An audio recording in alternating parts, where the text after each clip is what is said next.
এই গরমে বাচ্চাদের টিফিন দেওয়াটা কি দেবো না দেবো একটা মুশকিল। গুড মর্নিং সবাইকে, ইন্দ্রানিস ব্লগে তোমাদের সবাইকে স্বাগত জানিয়ে আবারও একটা নতুন ভিডিও স্টার্ট করছি। আশা করছি তোমরা সবাই ভালো আছো আর আমিও মোটামুটি এই গরমে যেমন আর কি থাকা যায়। তো আর সকালবেলা উঠে গেছি, গিয়ে দেখো এই বিছানাটা তুলে নিয়েছি। ওই বিছানাতে এখনও ছেলে ঘুমাচ্ছে, আর এই বিছানায় না অনেকগুলো জামা কাপড় কালকে কেচেছিলাম, তো সেইগুলো সব পড়েছিল, সেইগুলো আজকে সব ভাঁজ করে নিচ্ছি সকালবেলা। আসলে বিছানাটা নোংরা হয়ে থাকলে কোনো কিছুই যেন ভালো লাগে না, তো যার কারণে আগে বিছানাটা পরিষ্কার করে নিচ্ছি আর জামা কাপড়গুলো ভাঁজ করে সব যে যার জায়গায় ঢুকিয়ে দেব। আর তারপরে সকালবেলা তো রান্নাবান্নাও রয়েছে, তো সেই রান্নাবান্নার দিকে চলে যাব। তো আগে জামা কাপড়গুলো ভাঁজ করে নিই চলো, তো তারপরে রান্নাবান্নার দিকে যাব। আর কেমন প্রচণ্ড গরম পড়েছে বলো তো, মানে কিছুই যেন ভালো লাগছে না। আর বিশেষ করে হচ্ছে কি এই আজকে যা 45 ডিগ্রি সেলসিয়াসে গরম পড়বে বলেছে না সকাল থেকে, মানে কালকের থেকে বিশেষ করে ওইটা শুনে না আরও বেশি যেন মনে হচ্ছে গরম লাগছে এরকম একটা ব্যাপার। তো প্রাকৃতিক নিয়মে তো সে যেটা হবে সেটাই মেনে নিতে হবে। আর এদিকে দেখো আমার জামা কাপড় কিন্তু ভাঁজ করা হয়ে গেছে, সব জামা কাপড় জায়গায় জায়গায় রেখে দিয়েছি, আর ওই কটা রেখে দিলে মোটামুটি বিছানা পরিষ্কার। আর এদিকে দেখো লাইলেন্টিকা মাছ এসেছিলো, এটা কিন্তু লাইলেন্টিকা মাছ, তেলাপিয়া মাছ নয়। এদিকে দেখো ফ্রিজের মধ্যে থেকে সবজিগুলো বার করে নিয়েছি, কি দিয়ে মাছের ঝোল করব আসলে ডিসিশান ঠিক করতে পারছি না। কলমি শাক দিয়ে করব না ওখানে পটল রয়েছে পটল দিয়ে করব, কি দিয়ে করব বুঝতে পারছিলাম না। আর এই গরমে না কি রান্না করব সেটাও যেন একটা চাপের ব্যাপার হয়ে যায়, মানে কি খেতে ভালো লাগবে বা না লাগবে এইরকম।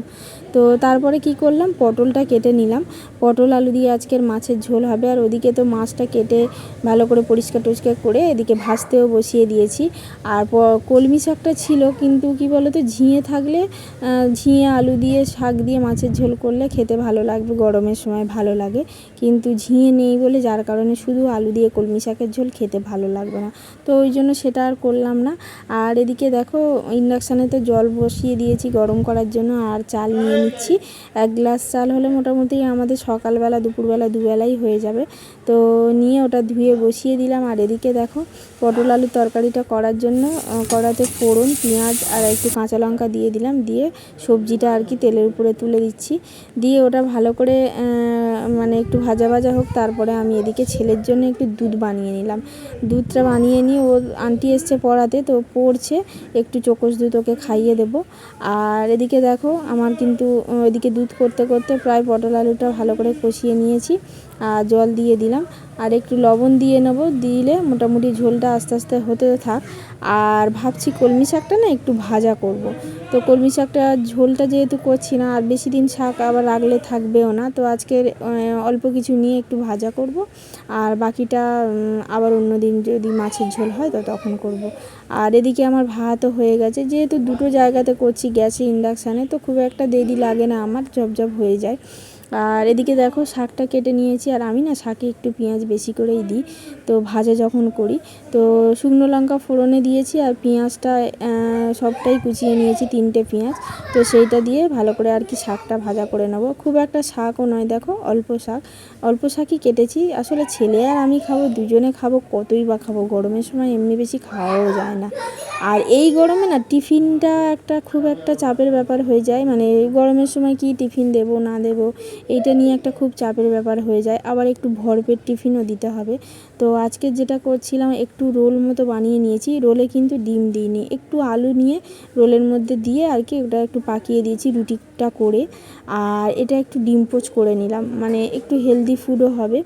তো তারপরে করে নিয়ে ওটা মোটামুটি আমার রান্নাবান্না হয়ে গেছে। আর এদিকে দেখো ছেলের পাকামি দেখো, আমি ঘর পরিষ্কার করছি, আমি প্রথমে বুঝতেই পারিনি, তারপরে দেখছি যে ও ভিডিও করছে, মানে ওর পড়া হয়ে গেছে, আন্টি চলে গেছে, ওই ভিডিও করছিল, আমি তখন বুঝতে পারিনি। তারপরে যখন ওর দিকে তাকিয়ে বলছি যে বাবু তুমি এসো চানটা করিয়ে দিয়ে খাইয়ে দেবো, তখন দেখলাম যে ও ভিডিও করছে।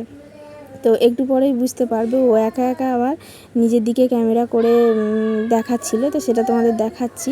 আর এদিকে দেখো আমার রান্না করতে করতে আমি প্রত্যেক দিনই ঘরটা মুছে নিই, তো আজকের সেটা সময় হয়নি বলে রান্না করে নেওয়ার পরে আমি ঘরটা মুছে নিলাম। আর এই দেখেছো কাণ্ড, পাকা ছেলের কাণ্ডটা। তো তারপরে চলো টিফিনটা গুছিয়ে দিয়ে মোটামুটি আমাদের মানে খাওয়া দাওয়া হয়ে গেছে, ও টিফিনটা গুছিয়ে আর বইটা গুছিয়ে দিলে। আর এদিকে কি বলতো, এই যে রোলটা করেছি, রোলটা দেব দুটো, মানে একটা রুটি তো হাফ মাঝখান থেকে কেটে নিয়েছি, নিয়ে ওটা দুভাগ করে দিয়েছি। আর ডিম পোস্টটা দেবো, আর তার সঙ্গে একটু দেবো মানে একটু তো ফ্রুট তো 2-3 রকম করে প্রত্যেক দিনই দিই। তো গরম পড়েছে অতিরিক্ত, আর অনেক সময় দেখছি খেতেও চাইছে না, তো যার কারণে একটু শসা দিলাম। তো শসাটাই গরমকালের সময় খুব উপকারী একটা জিনিস। তো শসাটা একটু কয়েকটা মানে টুকরো টুকরো করে কেটে নিয়েছি, তো সেইটাই দেবো। আর এদিকে একটা চামচও দিয়ে দিলাম ডিম পোস্টটা খাওয়ার জন্য।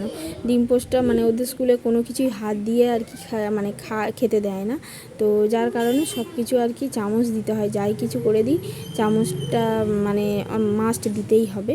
তো সব কিছু দেখো প্যাকিং করে দিয়েছি। আর এদিকে ছেলেও কিন্তু রেডি হয়ে গেছে, ওকে রেডিও করিয়ে দিয়েছি।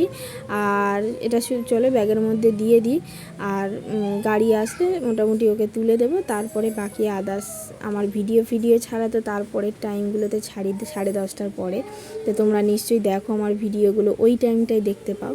আর এদিকে দেখো ছাদের উপরে না এত রোদ, যেন রোদ খেতে আসছে এরকম একটা ব্যাপার।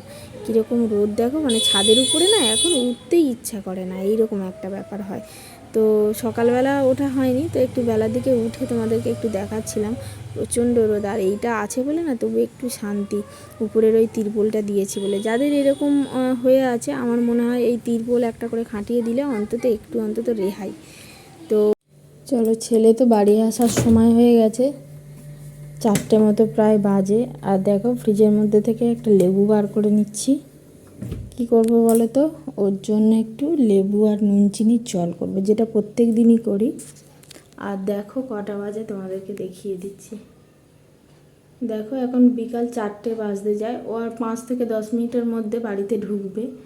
তো এটা প্রত্যেক দিনই করে রাখি, যেহেতু অতিরিক্ত গরম পড়েছে, তো ওই জন্য একটু নুন চিনি লেবু দিয়ে জল করে রাখলে যে ঘামটা অন্তত শরীর থেকে বার হয়ে যাচ্ছে, সেইটার কিছুটা হলেও ঘাটতি পূরণ হবে। ও তো 1 গ্লাস জল পুরো খেতে পারবে না একসঙ্গে, তো যার কারণে হাফ গ্লাস করে করি। তো 1 চামচ মতো চিনি দিয়েছি, একটু হাফ চামচ মতো লবণ দিয়েছি, আর এই হাফ টুকরো মতো লেবু দিয়ে ভালো করে এটা। আর এদিকে বলতে না বলতেই ছেলে কিন্তু চলে এসে, আর এসেই বদমাইশি স্টার্ট। গোলা হয়নি, লেবুও দেওয়া হয়নি, ও টেনে নিচ্ছে, নিয়ে আর কি খাওয়ার থেকে বেশি বদমাইশিটা করে।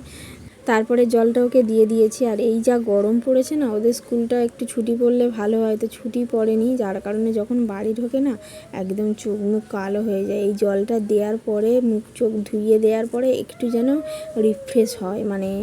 তারপরে দেখো ভাত নিয়ে নিচ্ছি ওর জন্য আর কি, খাইয়ে দেব।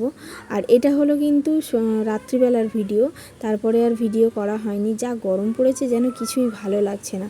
তো রাত্রিবেলা আজকে বেগুন সিদ্ধ আলু সিদ্ধ ভাত করেছি, যেটা আমাদের ফেভারিট খাবার ছেলে মায়ের দুজনারই। আর একটা শুকনো লঙ্কা ভেজে নিয়েছি, সেইটা দিয়ে আর কি ভালো করে মেখে নেব। তো চলো আমরা তাহলে রাতের খাওয়া দাওয়াটা করে নিই। ভিডিওটা তাহলে এই পর্যন্তই শেষ করব। ভালো লাগলে অবশ্যই লাইক করো, কমেন্ট করো, শেয়ার করো, আর আমার ইউটিউব চ্যানেল থেকে দেখলে অবশ্যই একটা সাবস্ক্রাইব করো। সবাইকেই গুড নাইট।